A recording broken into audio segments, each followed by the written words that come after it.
Hello friends, welcome to Infogenius AK. இன்னைக்கு நம்ம வீடியோல என்ன பார்க்க இருக்கோம் அப்படினா ஸ்கூல் காலேजेसல இன்டர்னல் எக்ஸாம் வந்ததுனா क्वेश्चन பேப்பர்ஸ்லாம் ரெடி பண்ணுவோம். அத சிங்கிள் பேப்பர்ல பிரிண்ட் எடுத்து அத நம்ம ஜெராக்ஸ் போட்டு கொடுக்கறோம்னா அதிகமா பேப்பர்ஸ் வந்து நம்ம செலவு பண்ண வேண்டியிருக்கும். சோ இந்த மாதிரி டபுள் மார்ஜின் வச்சு நம்ம எப்படி क्वेश्चन ரெடி பண்றது? அதை எப்படி நம்ம வந்து பிரிண்ட் அவுட் எடுக்கிறது? டபுள் மார்ஜின் வர அளவுக்கு क्वेश्चन எப்படி பேப்பர் செட் பண்றது? அத வச்சு தான் நம்ம பார்க்க போறோம். சோ இந்த வீடியோ உங்களுக்கு ரொம்பவே யூஸ்ஃபுல்லா இருக்கும். வாங்க வீடியோக்குள்ள போகலாம்.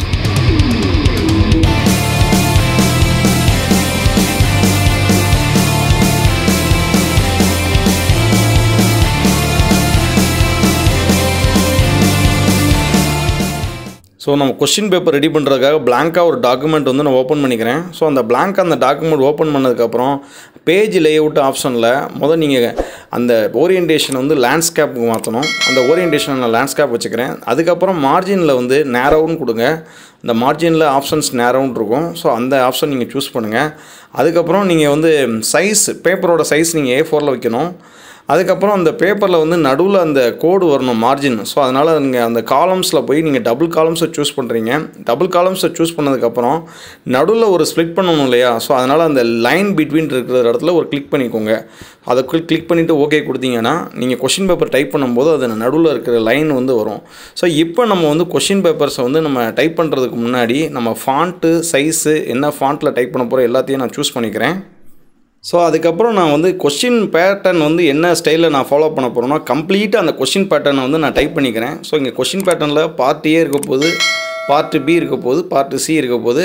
சோ இங்க நான் எல்லாமே கம்ப்ளீட்டா டைப் பண்ணி வச்சுக்கிறேன். இதுல குயிஸும் இருக்கும். சோ குயிஸே நான் வந்து டைப் பண்ணி வச்சுக்கிறேன். இதுல வந்து நான் கரெக்ட்டா முதல்ல என்ன செய்யணுமோ அத நான் ஃபுல்லாவே क्वेश्चंस எல்லாமே ஒரே பேஜ்ல கொண்டு வந்துறணும். இப்போ ஒரே பேஜ்ல இருக்கு.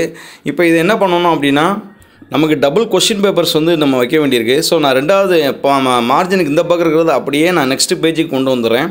நெக்ஸ்ட் பேஜுக்கு கொண்டு வந்தோனே அந்த செக்ஷன் A பார்ட் இருக்குலையா அந்த பார்ட் அந்த பார்ட் A ஃபுல்லா அத அப்படியே காப்பி பண்ணிக்கிறேன். காப்பி பண்ணி இந்த பேஜ் இந்த சைடு மார்ஜினுக்கு ரைட் சைடுல நான் காப்பி பண்ணி பேஸ்ட் பண்ணிறேன். சோ அந்த காப்பி பண்ணி பேஸ்ட் பண்ணதுக்கு அப்புறம் கீழ முதல்ல நான் காப்பி பண்ணிக்கிறேன். காப்பி பண்ணி பேஸ்ட் பண்ணிக்கிறேன். கீழ உள்ள பார்ட் இருக்குலையா அந்த கீழ உள்ள பார்ட்ட அத திரும்ப காப்பி பண்ணி இந்த பக்கம் கொண்டு வந்துறணும். சோ இத வந்து நான் முதல்ல செஞ்சு முடிச்சிட்டு அங்கங்க சில அட்ஜஸ்ட்மென்ட்ஸ் இருக்கும். சோ அத வந்து நான் சரி பண்ணிக்கணும் முதல்ல. சோ இத நான் ஃபுல்லாவே கம்ப்ளீட் பண்ணிறேன். செகண்ட் பேஜ்ல இருக்கக்கூடிய அந்த क्वेश्चंस ஃபுல்லா கொஞ்சம் அப்படியே அட்ஜஸ்ட் பண்ணி நான் அத மேல கொண்டு வந்துறேன்.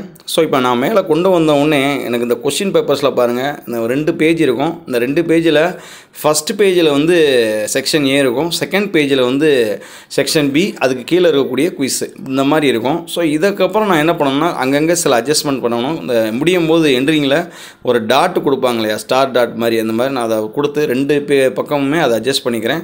சோ அட்ஜஸ்ட் பண்ணதுக்கு அப்புறம் அந்த பேजेसலாம் அட்ஜஸ்ட் பண்ணதுக்கு அப்புறம் இத வந்து நான் PDF-ஆ சேவ் பண்ணிக்கிறேன். சோ நான் அத PDF-ஆ சேவ் பண்ண உடனே அது PDF-ஆ சேவ் ஆயிரும். எப்படி PDF-ஆ சேவ் பண்றதுக்கு ஆல்ரெடி ஒரு வீடியோ போட்டுருக்கேன். சோ பாருங்க. சோ இப்போ வந்து क्वेश्चंस வந்து நான் PDF-ஆ சேவ் பண்ணிட்டேன். இதல பாருங்க ரெண்டு क्वेश्चन இருக்கும். இத நம்ம ரெண்டு பேஜ் இருக்கும். ஃப்ரண்ட் அண்ட் பேக் எடுத்து நம்ம பிரிண்ட் அவுட் எடுக்கறோம். சோ 100 பேர் இருக்க கூடிய வகுப்புல நம்ம 100 क्वेश्चन பேப்பர்ஸ் வந்து எடுக்க வேண்டியது இல்ல. 50 காப்பி போட்டா போதும். அத ரெண்டா ஸ்ப்ளிட் பண்ணி கொடுத்துடலாம். சோ இந்த மாதிரி பேजेसை மிச்சப்படுத்துறதுக்கு இது ரொம்பவே ஒரு ஈஸியான மெத்தட். சோ இந்த வீடியோ உங்களுக்கு எல்லாருக்குமே யூஸ்ஃபுல்லா இருந்திருக்கும்னு நினைக்கிறேன். சோ இந்த வீடியோ பிடிச்சிருந்தா லைக் பண்ணுங்க, ஷேர் பண்ணுங்க. மறக்காம நம்ம சேனலை சப்ஸ்கிரைப் பண்ணுங்க. Thank you.